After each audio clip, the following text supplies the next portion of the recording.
13 March ଠାରୁ ଶନିଦେବ ହେଉଛନ୍ତି ଅସ୍ତ। ତ 40 ଦିନ ପର୍ଯ୍ୟନ୍ତ ଶନିଦେବ ବୃଷଭ ରାଶି ଉପରେ କ'ଣ ଇଫେକ୍ଟ ପକାଇବେ ଚାଲନ୍ତୁ ଜାଣିବା। ତ ଆପଣ ଜାଣିଥିବେ 2017-18 ପରଠାରୁ ଆପଣଙ୍କ ଷ୍ଟ୍ରଗଲ୍ ଏତେ ବଢ଼ିଯାଇଥିଲା, କିନ୍ତୁ ଆପଣ ନିଜର ଦମ୍ରେ ଆଗକୁ ବଢ଼ୁଥିଲେ। ତ 2023 ଠାରୁ ଆପଣ ଦେଖୁଥିବେ ଆପଣଙ୍କର ପ୍ରୋଗ୍ରେସ୍ ହେଉଥିଲା, ଆପଣ କିଛି କରୁଥିଲେ, ଆପଣଙ୍କୁ କିଛି ରେଜଲ୍ଟ ମିଳୁଥିଲା।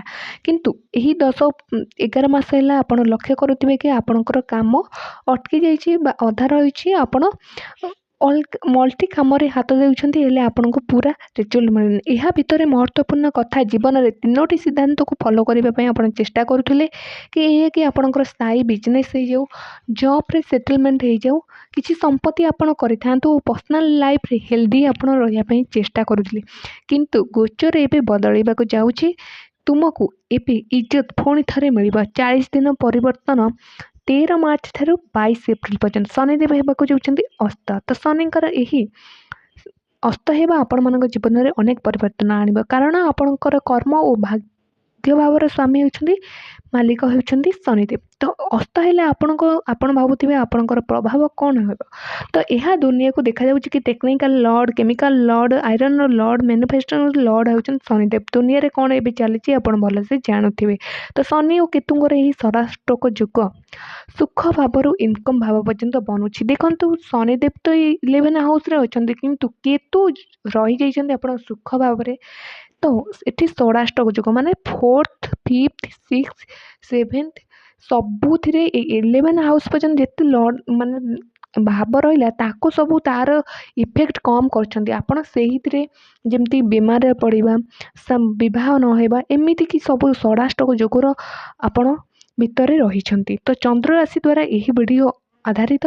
ଶନି ଅସ୍ତ ହେଲେ କେତୁଙ୍କର ଆକ୍ଚୁଆଲି ଇଫେକ୍ଟ କମିବ, କେତୁଙ୍କ ଠାରୁ ଆପଣ ମୁକ୍ତି ପାଇଯିବେ, ତାହା ହେଉଛି ସବୁଠୁ ବଡ଼ କଥା। ତ ଚନ୍ଦ୍ର ରାଶି ଦ୍ୱାରା ଏହି ଭିଡ଼ିଓ ଆଧାରିତ। ତ ସବୁଠୁ ବଡ଼ ଜୀବନରେ କ'ଣ ପ୍ରଭାବ ଆସିବ ଚାଲନ୍ତୁ ଜାଣିବା। ଏହି 40 ଦିନ ସବୁଠୁ ବଡ଼ ପରିବର୍ତ୍ତନ ଆସିବ କି ଆପଣଙ୍କର ଯେଉଁ ବାହାର ଖର୍ଚ୍ଚ ରହୁଥିଲା, ଫାଲତୁ ଖର୍ଚ୍ଚ ରହୁଥିଲା, EMI ରହୁଥିଲା, ଏହି ସମୟରେ ଲୋନ୍ ଆପଣଙ୍କର ଶେଷ ହେବ, କର୍ଜ ଶେଷ ହେବ, କାରଣ ଆପଣଙ୍କର ଦିମାଗରେ ରହିବ କି ମୁଁ କେମିତି ସ୍ଥିରତା ପାଇବି, ସ୍ଥିରତା ସହିତ ଆଗକୁ ବଢ଼ିବି। ଯାହାର ବି ଜବ୍ ଲାଗୁନଥିଲା ଓ ବିଜନେସ୍ରେ ସଫଳତା ମିଳୁନଥିଲା, ତାହା ପାଇଁ ଏହି ସମୟ ପରଫେକ୍ଟ ରହିବ। ଏହି ସମୟରେ ସିନିୟରଙ୍କ ସପୋର୍ଟ ମିଳିବ, ପିତାଙ୍କ ସହିତ ତାଳମେଳ ରହିବ ଓ ଧନର ସପୋର୍ଟ ମଧ୍ୟ ମିଳିବ, ଧନର ଫ୍ଲୋ ମଧ୍ୟ ଏହି ସମୟରେ ହେବ। ଦ୍ୱିତୀୟରେ ଲଗ୍ନ ଭାବରେ ରହି ଶନିଙ୍କର ପ୍ରଭାବ ରହୁଥିଲା କି ଆପଣ କହୁଛି ଦୁନିଆରେ କିଛି ଅଲଗା ବନେଇବେ ଓ ଦୁନିଆରେ କିଛି ଅଲଗା କରିବା ଚକ୍କରରେ ଅନେକ କିଛି କରୁଥିଲେ, କିନ୍ତୁ ଏବେ ଫରକ ପଡ଼ିବନି ଆପଣଙ୍କୁ କି ଦୁନିଆ କ'ଣ ଭାବିବ, ଆପଣ ଆପଣଙ୍କ କାର୍ଯ୍ୟ ଉପରେ ଫୋକସ୍ କରିବେ।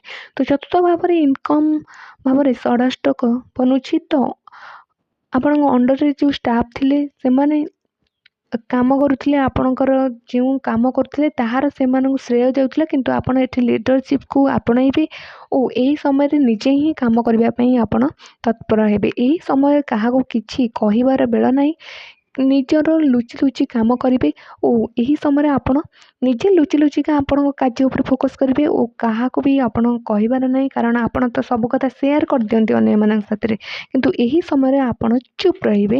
ତ ନିଜ ଜୀବନରେ ଯେଉଁ ବାହାନା ଚାଲିଥିଲା ଆଜି କରିବି କାଲି କରିବି, ତାହା ମଧ୍ୟ ଦୂର ହେବ। ଶନି ଅସ୍ତ ହେଲେ ଆକ୍ଟିଭ୍ ଆପଣ